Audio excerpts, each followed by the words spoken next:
Hey, it's Pastor Dan from Dexter Gospel Church with another Proverbs Practical. Our last video warned us about the dangers of making commitments without thinking them through first.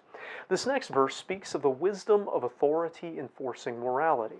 We're in Proverbs chapter 20 and verse 26. Proverbs 20, verse 26 says, "A wise king scatters the wicked and brings the wheel over them." A wise king is concerned about the morality of the people under his authority. He's concerned about justice in his nation. We saw back in verse 8 that his scrutiny could drive evil away. But he's not content to just let this be an accidental process. He's going to deliberately hunt down wickedness. He's going to strike at it. And in result, he's going to scatter it. He scatters the wicked. Now, it's well known that people are stronger when they stand together. This is obviously true of the righteous. We know the verse that says a threefold cord is not quickly broken. But it's also true of the wicked. So a wise king that makes good decisions will take actions that strike against and thus split apart and scatter those who do what is wrong. He doesn't fold them in together, he drives them apart. Too often, I'm afraid, kings and others in authority have tried to pull wicked people in close to them so long as they were useful. But while that might seem smart and effective at times, it's not wise. Wickedness does not have good outcomes for administrations or for nations. Righteousness exalts a nation, but sin is a reproach to any people, Proverbs says elsewhere. Fortunately, those who are loyal to wickedness tend by nature to be selfish. So when a blow comes at wickedness, they tend to look out for themselves instead of for their ideals or their partners, and so they are easily scattered. Now, certainly there are exceptions to this, and the fact that they scatter sometimes makes it even harder to wipe them out completely. But the wise king isn't content with one act of judgment or with scrutiny that scatters.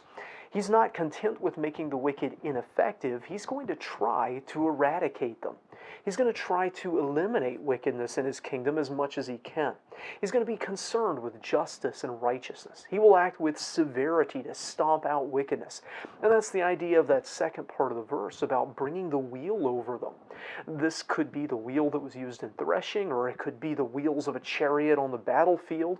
Either way, it's crushing and devastating.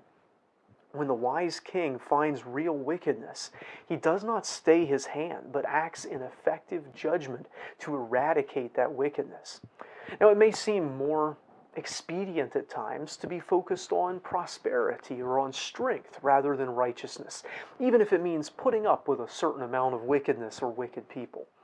And certainly the wise king is going to do what he can to help and protect the people of his land, just as he will try to judge and eliminate the wicked. But ultimately, prosperity and strength and security are often governed by forces beyond the control of any human leader or a king. They tend to swing on the hinges of providence. And God is more desirous of righteousness than he is of security or prosperity or comfort.